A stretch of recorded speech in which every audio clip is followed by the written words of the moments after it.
마켓 키워드 시간입니다. 매주 금요일 우리 자산운용의 김학주 전무님 만나고 있습니다. 시장의 주요 이슈들 심층 진단하고요. 시사점 알아보겠습니다. 어서 오십시오. 네, 안녕하십니까. 네. 이번 주에 중국이 이제 대출금리 하한선을 없앤다는 얘기가 주말에 전해져서 이번 주 초에 시장에서 알려졌는데요. 뭐 그렇게 크게 직접적으로 영향은 못 미쳤는데 계속 생각을 좀 하게 되는 거죠. 경기 부양을 위해서 또 기업들의 자금 조달을 위해서 어느 정도 영향이 있을까? 어떤 의미로 받아들이셨어요? 예, 일단 뭐 상징적인 의미를 갖고 있다고 생각합니다. 네. 그래서 일단 뭐 이렇게 대출 금리를 낮추게 되면 경쟁력이 없는 그런 중소금융기관들은 도태되는 거 아닌가. 그러니까 이 금융권의 구조 조정을 좀 이렇게 염두에 둔 게 아닌가 이렇게 생각이 됩니다. 그러니까 그동안 중소금융기관들이 경쟁력이 없다 보니까 조금 수익률이 높은 쪽으로 계속 배팅을 할 수밖에 없고 그러다 보니까 좀 투기 쪽으로 투기의 온상이 되어버리는 그런 거기 때문에 중국 정부도 조금 이거를 좀 구조조정했으면 하는 그런 바람이 있는 것 같습니다. 두 번째는 이제 금융권의 시장 원리를 좀 도입하고 싶다는 그런 어떤 상징적인 의미로 좀 썼는데요. 지금 중국의 문제가 뭐냐면 돈이 너무 일부 로만 편중이 돼요. 그러다 보니까 이 자금이라든가 이 자금이 그 투자가 그리고 자산이 제대로 잘 배분이 안 되는 거죠. 굉장히 비효율적으로 배분이 되거든요. 그러니까 마치 기업들이 좀비처럼 도태되어가는 그런 것들을 이제 리커창이 좌시할 수 없다. 그래서 좀 그런 이 왜곡된 그런 금융구조를 좀 바꿔보자라는 거거든요. 근데 문제는 이렇게 암세포처럼 돈을 이렇게 빨아가는 곳이 어디냐면 결국은 이 국유기업이라든가 지방정부, 그러니까 기득권이죠. 그래서 이 기득권하고 싸워야 되는데 과연 리커창을 누가 총리를 만들어 줬는가 하는 거죠. 이 사람이 선거에서 된 것도 아니고 뭐 정당 간의 합의에서 된 것도 아니고요. 결국은 원로들이 시켜준 거 아니겠습니까? 그때 시켜줄 당시에는 우리가 서로 알아서 서로의 부를 침해하지 말자는 그런 합의하에서 된 거니까 사실 그런 사람들과의 어떤 원칙을 깰 수 있겠는가. 그래서 저는 그 리커창이 이끄는 그 개혁, 그러니까 리코노믹스라고 하는데 그거는 좀 힘들지 않을까 이렇게 생각하고 있습니다. 네. 자, 중국 경제에 대한 우려들이 많이 있고요. 지금 리커창 체제에서 내실을 다지는 쪽으로 가는데 그래도 이제 성장률이 떨어지거나 이제 우려에 대해서는 중국 정부가 조금 견제를 하고 있습니다. 7% 성장 밑으로 가는 건 좌시하지 않겠다 이런 얘기도 했고요. 관련해서 우리 산업체들이 좀 주가가 오르기도 했습니다. 국내 증시 영향 좀 분석해 주세요. 그러니까 리커창이 이제 개혁을 하려다가 경기 침체가 너무나 심각해지니까 네. 뭐 HSBC PMI도 굉장히 충격적으로 나오지 않았습니까? 그러니까 조금 이제 다시 부양 쪽으로 그러니까 뭐 방향 갈팡질팡하는 것 같아요. 네. 그러니까 이제 다행히 우리나라의 그 중국 관련주들이 좀 떴었죠. 그러니까 대표적인 게 화학이었었고요. 또 한 가지 이제 이런 소외된 업종들이 떴던 이유는 이 버네이큐도 입장을 바꾸지 않았습니까? 그러니까 출구를 한다가 그랬다가 다시 이제 양적 완화로 돌아섰으니까요. 네. 그러니까 이제 이 출구가 두려워서 한국을 공매도했던 외국인들이 꽤 있었거든요. 그분들이 다시 그 포지션을 정리하는 과정이죠. 그러니까 다시 사야 되는데 그 중에서 매물이 덜한 그런 섹터는 좀 탄력적으로 올라가지 않겠습니까? 그래서 좀 뭐 최근에 좋았다 이렇게 보는데 화학의 예를 들면 사실 그 좋은 부분도 있긴 있습니다. 그러니까 우리가 북미에서 셰일가스가 나와서 조금 이 미국에 있는 그런 화학업체들이 좀 회춘하고 있다. 뭐 이런 얘기도 했었는데요. 근데 문제는 이 가스를 크래킹할 때는 납사를 쓰지 않지 않습니까? 네. 그러니까 납사 가격이 떨어지더라고요. 옛날엔 납사 가격이 휘발유 가격하고 비슷했거든요. 근데 지금은 확실히 떨어져 있어요. 그러니까 우리나라 석유화학업체들이 원료로 쓰는 건 납사의 가격이 떨어졌으니까 그만큼 수혜도 있다 이렇게 볼 수가 있겠고요. 네. 또 하나는 이제 중동업체들이 굉장히 야심차게 증설을 한다 그랬거든요. 근데 그 사람들이 얘기한 것 중에서 3분의 1은 나오지 않았어요. 그러니까 증설을 포기하고 있는 거죠. 왜 그러냐면 중동업체들이 이 비오펙 쪽에 그 산유가 굉장히 많이 늘어날 것 같으니까 특히 미국도 그렇지 않습니까? 그러니까 자기네들이 이제 산유를 좀 줄이려고 좀 계획 중이에요. 그러면 석유가 안 나오면은 뭘로 이 화학 제품 만들겠습니까? 그러니까 이것도 이제 취소를 하고 있는 거죠. 근데 이제 문제는 뭐냐면 중동보다 더 무서운 게 중국 아니겠습니까? 그러니까 중동의 업체들이 지금 석탄을 기반으로 한 화학 시설을 막 만들고 있어요. 그게 석탄이 그래도 가격이 싸니까 지금 영업이익률이 20%에 육박을 하거든요. 그러니까 그런 것들이 2015년부터 본격적으로 쏟아질 거라고 생각하는 거죠. 그래서 결국은 이 우리나라 업체들이 이 커머더티나 그와 관련된 어떤 그 소재를 갖고 돈을 버는 시대는 끝나지 않았는가. 그래서 저는 지금은 조금 잠시 이렇게 수익성이 올라와서 좋을지 모르겠지만 차익 실현을 해야 된다고 생각하고 있습니다. 예. 전무님, 일본에 관련돼 갖고 좀 질문을 드리고 싶은데요. 참의원 선거에서 아베가 이기면서 이제 아베노믹스가 좀 탄력을 받지 않을까라는 의견이 있습니다. 그렇게 된다 그러면 이 인플레이션에 대해서 좀 집중해가지고 총력을 좀 다할 것으로 예상이 되고 있는 상황인데 어떤 좀 파장이 있을 거라고 생각을 하십니까? 그래서 이제 아베는 굉장히 인플레를 만들고 싶어 하죠. 예. 근데 우리한테 신경 쓰니까 일단은 엔화저라니까요. 예. 근데 지난번에 말씀드렸지만 미국이 허락하지 않으면 엔화저라를 만들 수 없죠. 근데 최근에 버네키의 입장을 바꿨지 않습니까? 그 양적 완화적으로 다시 바꿨으니까 이제 달러 약세 압력이 생겼잖아요. 그런 걸 무릅쓰고 엔화가 절하가기는 좀 힘들다 이렇게 보고 있고요. 또 하나는 이제 아베가 이제 절망에 빠져 있는 일본인들한테 과연 희망을 줄 수 있는가, 깨워서 흔들어 깨울 수 있는가 하는 건데요. 그게 쉽지 않다는 거죠. 그러니까 이미 일본의 기업들은 경쟁력을 많이 잃어버렸어요. 그 근본적인 이유가 첫 번째는 이 어울리지 않는 산업 구조를 갖고 있다는 거죠. 그래서 마치 이제 그 마음 먹은 사람이 나이가 40 된 사람이 그 사탕을 빨고 있는 건 마찬가지거든요. 그러니까 대표적인 예가 조선산업이에요. 그러니까 90년대 말에 이미 일본의 조선산업은 영업이익률이 마이너스 10% 정도 됐었어요.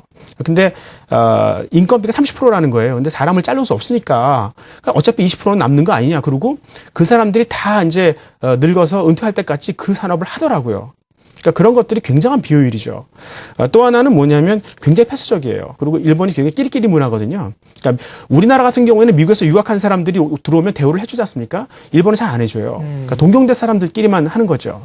그래서 그러니까 뭐 자동차다 그러면 그거는 경험이 중요하지 않습니까? 그러니까 나름대로 이제 그 경쟁력을 조금씩 유지해 나가는데 IT 같은 거는 미국에서 무슨 혁신이 있으면 그걸 금방 받아들여야 되지 않습니까? 근데 그게 잘 안 되는 거예요. 그래서 IT가 금방 일본이 좀 경쟁력을 상실했던 이유가 이런 것들 아니었을까 이렇게 생각하는 거죠. 네. 그래서 이 중국이 지금 뭐 계획 경제 때문에 그 비효율성 때문에 좀 흔들리고 있다. 그러니까 기업이 좀비처럼 변하고 있다. 뭐 이런 말씀을 드렸었는데 일본도 유사합니다. 그래서 그 구조 자체가 좀 뭐 굉장히 낙후돼 있기 때문에 제가 보기에는 이 아베노믹스도 결국 실패로 돌아가지 않을까 생각하고 있습니다. 네.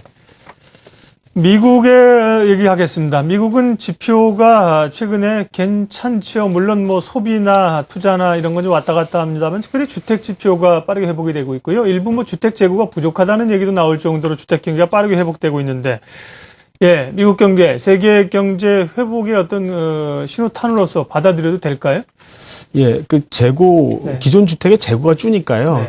예, 이게 완전히 파는 사람 마음대로 되는 거죠. 그걸 네. 이제 셀러스 마켓이라고 그러지 않습니까? 매도자 시장이 되는. 네, 매도자 우위의 시장이 돼버리고 마는 거죠.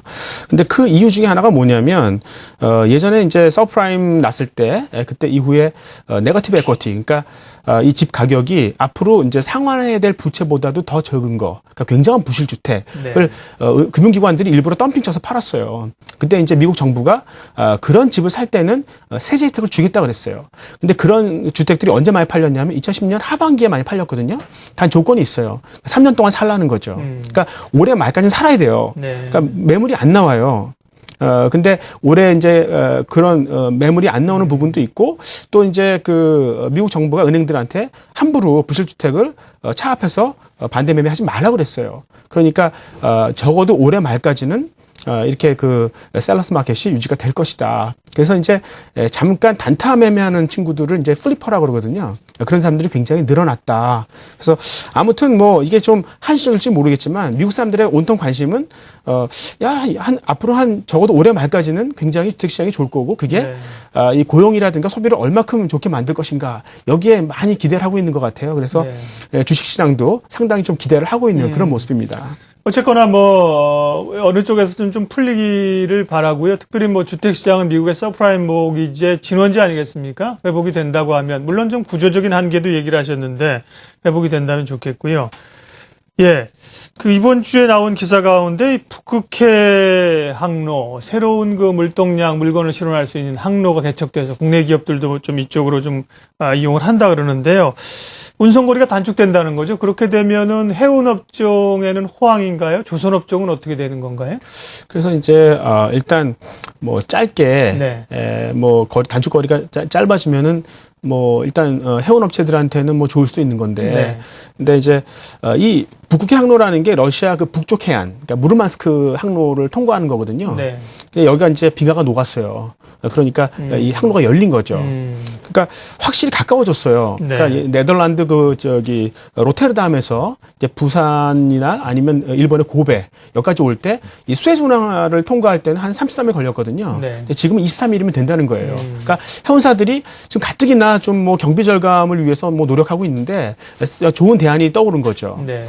근데 뭐 이렇게 운송 거리가 짧아지면 아무래도 이 선박 수요가 줄어들지 않겠습니까? 그렇겠네요. 그러니까 마치 조선 업체는 조금 장기적으로 안 좋은 것처럼 그렇게 비춰질 수 있는데 일단 이 북극해에는 빙하가 떠다니지 않습니까? 그러니까 거기 부딪히면 이제 이 철판이 뚫릴 수 있지 않습니까? 그러니까 네. 후판을 좀 더 두껍게 만들어야 돼요. 새로운 수요가 좀 나올 수 있겠네요. 네네. 그래서 선박이 좀 고부가 같이 되는 거죠. 예. 그다음에 얼음을 때로는 깨야 될 거 아니겠어요? 네. 그러니까 쉐빙 장비가 또 필요한 거죠. 그래서 이제 이 파나막스 탱커 같은 경우가 원래 한 3,500만 불 정도 하거든요. 네. 근데 이런 거 다 달면은 9천만 불까지 갈 수 있다. 뭐 이런 식으로 또 얘기를 하죠. 아, 그렇군요. 또 하나는 이제 러시아 쪽에서 지금 뭐 그 천연가스가 많이 나잖아요. 네. 근데 그걸 지금 파이프로 다 이제 운송을 하는데 만약에 이런 새로운 짧은 이 해상 통로가 생기면은 그거를 이제 액화시켜서 선박으로 옮길 수 있지 않습니까? 그러니까 네. LNG 선 수요가 또 많이 생길 수 있다는 거죠. 그래서 네. 이런 뉴스가 조선 산업에 그렇게 나쁜 뉴스는 아니다 이렇게 생각하고 있습니다. 그렇군요. 네. 저도 질문 하나 드리겠습니다. 그럼 빙하가 녹으면요, 좀 지속 가능한 개발이 되어야 이게 좀 장기적 안목으로는 좋지 않을까 싶은데, 빙하가 녹는다면 환경 면에서는 좀 안 좋은 거 아닐까요? 네, 그렇죠. 그러니까 그 부분이 굉장히 걱정이 되는 부분이죠, 사실. 그래서 이제 뭐 빙하가 녹으면 그 안에 그 밑에 지금 뭐 가스와 오일이 많이 묻혀져 있거든요. 그러니까 지금 개발되지 않고 있는 세계 가스전 중에서 30%는 그쪽에 있다. 그다음에 네. 개발되지 않은 석유층의 한 18%는 그쪽에 있다. 이렇게 뭐 얘기가 나오고 있어요. 그러니까 그게 생겼다고 좀 조화들 하고 있죠. 근데 문제는 이제 말씀하셨듯이 환경 문제인데요. 거기서 이제 천연가스가 바로 증발하지 않습니까? 그러면은 이 온실가스 효과가 생기는데요. 그게 이산화탄소보다 한 20배 정도 더하다 그래요. 그래서 그런 그 공기 중으로 빨리 올라가는 거를 막고 빨리 채굴하고 빨리 이제 포집할 수 있는 그런 시설이 지금 굉장히 필요한 거죠. 두 번째는 이제 이 바닷물이 빙하가 녹으면 싱거워지거든요. 그러면 해류의 그 회전 속도가 되게 떨어져요. 2005년부터 이미 이렇게 됐거든요. 그래서 예를 들면 영국 같은 데가 지금 뭐 위도는 거의 뭐 그 시베리아 쪽이거든요. 그럼 되게 추워야 되는데 이 난류가 올라와서 따뜻해진 거 아니겠습니까? 근데 요즘에는 추워요. 그러니까 예전에 90년대는 제가 이제 런던에서 골프 칠 수 있었거든요. 근데 지금은 못 친다 그러더라고요. 왜냐하면 이제 그린이 얼어서 튄다 그러거든요. 그 정도가 됐어요. 그러니까 못 쓰는 땅이 많아지는 거죠. 그리고 세 번째는 이제 빙하가 녹으면 해수면이 상승하지 않습니까? 그만큼 이 강 하구원, 그러니까 담수가 사라지는 거죠. 네, 그래서 물이 부족해져요. 그래서 이런 것들에 대해서 지금 심각한데 정치인들이 아직 이런 거에 대해서 잘 관심을 안 갖고 이제 바로 눈앞에 있는 것만 좀 신경 쓰다 보니까 아마 이런 것들이 언젠가는 뭐 경제라든가 이런 거에 굉장히 커다란 그 비용으로 네. 다가올 겁니다. 예. 그러게요. 단기적인 영향이 있고 또 장기적으로 생각해야 될 게 있고요. 경제 분야가 생각할 게 많습니다. 마켓 키워드 한 주간의 시장 다양한 국내외 이슈들, 뉴스들 분석하고요. 시사점 알아봤습니다. 우리자산운용 김학주 전무님 함께했습니다. 고맙습니다. 네, 감사합니다.